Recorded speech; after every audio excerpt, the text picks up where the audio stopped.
बार बार बताते रहे कि हुकूमत सर्दियों के लिए वक्त पर LNG का इंतज़ाम नहीं कर सकी है और बहरान आएगा, और इस वक्त बहरान मौजूद है।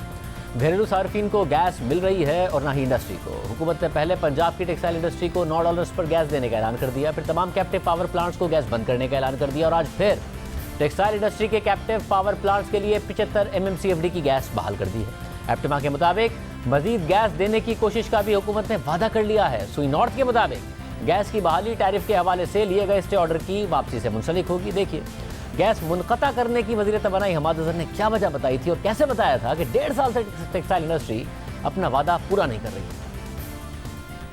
वज़ीर आज़म हाउस में ये कमिटमेंट दी थी कि जून 2020 के बाद हमें इस सब्सिडी की ज़रूरत नहीं रहेगी, आप ये सब्सिडी हमें विड्रॉ कर लें, अभी जो हमारे बिलों पे ऐड ऑन चार्जेस हैं वो ख़त्म कर दें। वो हमने किया और आज 1.5 साल बाद भी ये $6.5 पे गैस मांग रहे हैं आपके सामने। फिर दोबारा कमिटमेंट की गई इनसे, 3 दफ़ा इनको डेडलाइन दी गई। लास्ट डेडलाइन थी मार्च 2021 की कि आप तमाम कैप्टिव प्लांट्स को शिफ्ट कर दें ग्रिड के ऊपर, वो भी नहीं किया गया। फिर इन्होंने कमिटमेंट दी हमें कि जी हम अपना एनर्जी ऑडिट कराएंगे तमाम कैप्टिव पावर प्लांट्स का, उसके ऊपर जाके स्टे ले लिया गया। फिर हमारे पास ये आए और हमने इन्हें कहा कि देखें ये ऐसे नहीं हो सकता कि हम $30 की या $15 की LNG लेके आपको 6.5 की सप्लाई करते रहें और कोई तफरीक नहीं, ये एक्सपोर्टर को भी जा रही है, नॉन एक्सपोर्टर को भी जा रही है, ये आप प्रोसेस के लिए भी इस्तेमाल कर रहे हैं और इसे आपने बिजली भी बनानी शुरू कर दी है, तो ये हम अफोर्ड नहीं कर सकते। अगर आप $9 पे एग्री करेंगे तो हम बेस्ट एफर्ट बेसिस पे आपको सप्लाई करेंगे, वरना हम नहीं करेंगे। अगले चंद दिनों बाद इन्होंने जाके कोर्ट से स्टे ले लिया कि हुकूमत जो है, क्योंकि इन्हें पता था कि हमने $9 पे लेके जाना है, कि 6.5 से $9 पे कोर्ट ने हमें रोक दिया कि आप इनका टैरिफ नहीं बढ़ा सकते। वो स्टे आज भी मौजूद है।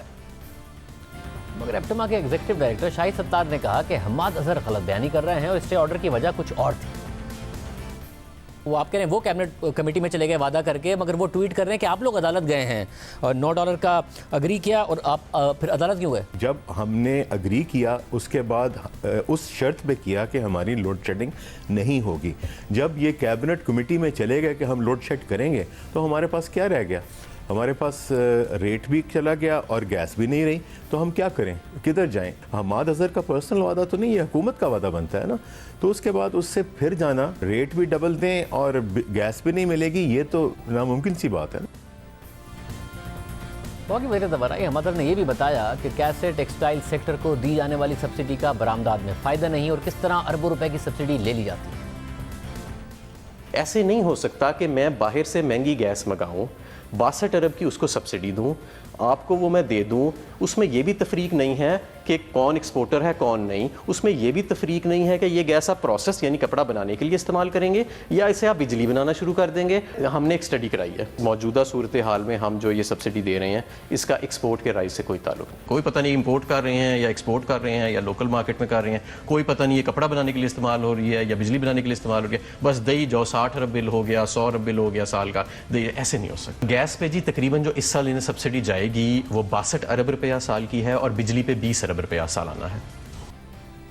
मगर एक दफ़ा फिर गैस बहाल कर दी गई है। हमने आज हमाद अज़हर साहब को फिर बुलाया, वो नहीं आए, मगर हमारे साथ एप्टिमा के चेयरमैन अब्दुल रहीम नासिर साहब मौजूद हैं। उनसे पूछेंगे कि हुकूमत ने वो तमाम कंडीशंस लगाई हैं जिनका हमाद अज़हर साहब जिक्र कर रहे थे या मजीद मराद ही देने का दोबारा वादा कर लिया है। अब्दुल रहीम नासिर साहब बहुत शुक्रिया हमें शो में ज्वाइन करने के लिए। अब्दुल रहीम नासिर साहब, फाइनली सुई नॉर्थ की तरफ से भी कह दिया गया कि 29 दिसंबर से गैस की फरहमी कैप्टिव पावर प्लांट्स को शुरू कर दी जाएगी, तो ये बैक टू स्क्वायर वन है कि हुकूमत आपको $9 पर देने के लिए मान गई थी, आप लोग अदालत चले गए जैसा कि हमाद साहब ने कहा, जिसकी वजह से उन्होंने फिर वो नहीं दी, अब आप $9 पे मान गए, वो फिर आपको दे रहे हैं, तो दरमियान में ये सारा का सारा जो मामला हुआ वो एप्टिमा के या आपके टेक्सटाइल यूनिट्स के अदालत जाने की वजह से ख़राब हुआ, दोबारा बहाल हो गया? जी शुक्रिया शाहजेब आपको मुझे इनवाइट करने का। इशू ये है कि इंडस्ट्री तकरीबन 50% तो इंडस्ट्री पंजाब की खास तौर पे बंद हो गई थी पिछले 10 दिन के लिए। 15 दिसंबर से आज तक तकरीबन हमारी 50% एक्सपोर्ट इंडस्ट्री बंद थी, जिसकी वजह से कई ऑर्डर्स लूज हो रहे थे, बहुत सारी लेबर का मसला पड़ गया था कि उनको जॉब्स कहाँ से प्रोवाइड करें। तो आई थिंक हमारी जब हुकूमत से ये दरख्वास्त दी गई जिसमें रज़ाक दाऊद साहब थे, शौकत तरीन साहब की एक कमेटी बनी थी और जिसमें उन्होंने डिसाइड किया कि जी इसमें पाकिस्तान का नुकसान हो रहा है, ना कि एनर्जी का या टेक्सटाइल का नुकसान है, ये पाकिस्तान का नुकसान है। तो उसकी डिसीजन पे ये मद्देनजर रखते हुए कि गैस की शॉर्टेज है और हमारे कई गैस के वेसल्स जो हैं वो भी नहीं आए हैं पाकिस्तान, जिसकी बहुत सारी वजूहात हैं। उसकी वजह से इंडस्ट्री सफ़र ना करे, हमारी एक्सपोर्ट के नंबर्स, हमारा ट्रेड डेफिसिट जो है ये सफ़र ना करें। तो I think all in all it's a good decision for the हुकूमत as well as for APTMA और आपको टेक्सटाइल इंडस्ट्री। आपको कितनी गैस का कहा गया है 29 दिसंबर से, और किन कंडीशंस पर कहा गया है? हमें जी उन्होंने 75 MMCFD गैस दी गई है, जो कि तकरीबन 40-45% बनती है, और हमें ये एश्योरेंस दी गई है कि इंशाल्लाह जनवरी के एंड में जब गैस की सप्लाई सिचुएशन बेहतर हो जाएगी LNG के वेसल्स की, तो हमें ये गैस बढ़ा दी जाएगी। हमने ये बिल्कुल इमरजेंसी की बेसिस पे ये डिसीजन लिया है कि एटलीस्ट हमारे जो कुछ बहुत जो क्रिटिकल ऑर्डर्स हैं, क्रिटिकल इंडस्ट्रीज हैं, वो चल सकें, ताकि हमारे जो कस्टमर बेस है, आजकल बिल्कुल एंड ऑफ द सीजन है, तो कस्टमर बेस है, हमारे ऑर्डर्स हैं, वो खराब ना हो। सो दिस वाज इन अ वे हुकूमत के साथ ये एक कॉम्प्रोमाइज है, जिसमें हमारी इंडस्ट्री एक हद तक चल सकेगी, और at least we can go back in January. और $9 पर आप ये लेंगे? जी, हमारी ये एग्रीमेंट हुई है कि हम $9 पे ये लेंगे, और ये भी एग्रीमेंट हुई है कि जैसे ही ये सर्दियां खत्म होंगी तो मार्च में this will be referred back to $6.5 as agreed by the cabinet. मगर इसकी ये कंडीशन है कि आप अपना एफिशिएंसी ऑडिट भी कराएंगे पावर प्लांट्स का? हमारी जो इंडस्ट्री है, हमारी efficiency is one of the most efficient industries in the world. हमारी जो टेक्सटाइल इंडस्ट्री है, ये जो हम लोग तरीका इस्तेमाल करते हैं, जिसमें हम पहले गैस से बिजली बनाते हैं, और उस बिजली से, उसकी जो वेस्ट हीट है, उससे हम अपनी स्टीम बना के अपने कपड़े को डाई करते हैं। उसका जो गर्म पानी होता है वो हम अपने प्रोसेसिंग में इस्तेमाल करते हैं। तो we are one of the most efficient in the world. यही एक एस्टैब्लिश्ड तरीका है। मगर हुकूमत को शक है, हमादर साहब कहते हैं कि आप एफिशिएंसी ऑडिट की कमिटमेंट करते हैं और उसके बाद स्टे ऑर्डर ले लेते हैं। तो हुकूमत एफिशिएंसी ऑडिट करना चाहती है, क्योंकि वो कहते हैं कि हमारे जो अपने प्लांट्स हैं हुकूमत के, आपको ग्रिड से बिजली लेनी चाहिए, वो बहुत ज़्यादा एफिशिएंट है, आपके नहीं है इतने एफिशिएंट, और आपको ग्रिड से बिजली लेनी चाहिए बजाय इसके कि आप गैस लें। नहीं, इस तरह की कोई पहले भी हमारी कमिटमेंट नहीं हुई है। कुछ मेंबर्स हमारे और हमारे मेंबर्स के अलावा भी कोर्ट में गए थे, लेकिन ये जनरली पूरी इंडस्ट्री जो है वो तैयार है ऑडिट करने के लिए। उसके जो TORs थे वो इस्टेब्लिश करने की जरूरत थी कि वो किस तरह होंगे, और वो इंशाल्लाह हम कर लेंगे। हमारी इंडस्ट्री, हमें कोई शक नहीं है कि हमारी जो industry is one of the most efficient, मैं बार बार रिपीट कर रहा हूँ कि one of the most efficient in the world है। हमारे जो जनरेटर्स लिए हैं वो लेटेस्ट जनरेटर्स हैं with the best plants in the world, और उनके जो बॉयलर सिस्टम्स हैं और हीटेड वाटर सिस्टम्स हैं वो वन ऑफ द बेस्ट हैं। तो देयर इज नो डाउट कि अगर किसी किस्म का भी उनकी रिक्वायरमेंट है वो पूरी होगी। हमादर साहब का ज़ाहिर ये कहना है कि 40 मेंबर्स की मौजूदगी में वज़ीर आज़म हाउस में गवर्नर सरवर के आगे आप लोगों ने कमिटमेंट दी थी कि जून 2020 के बाद हमें सब्सिडी की ज़रूरत नहीं पड़ेगी, ये सब्सिडी आप विड्रॉ कर लीजिएगा, अभी हमारे बिलों पर एड ऑन ख़त्म कर दें। हुकूमत ने माना, मगर उसके बाद भी 3 दफ़ा डेडलाइन गुजर गई, आप लोग ग्रिड पर शिफ्ट नहीं होते हैं। आखिरी मार्च 2021 की थी कि आप तमाम कैप्टिव पावर प्लांट्स को शिफ्ट करेंगे ग्रिड पर, आप लोग फिर भी नहीं करते हैं, आप फिर भी सब्सिडी बार बार मांगते हैं। तो कैप्टिव पावर प्लांट की जो डेफिनेशन है, आई थिंक इसको रिव्यू करने की जरूरत है।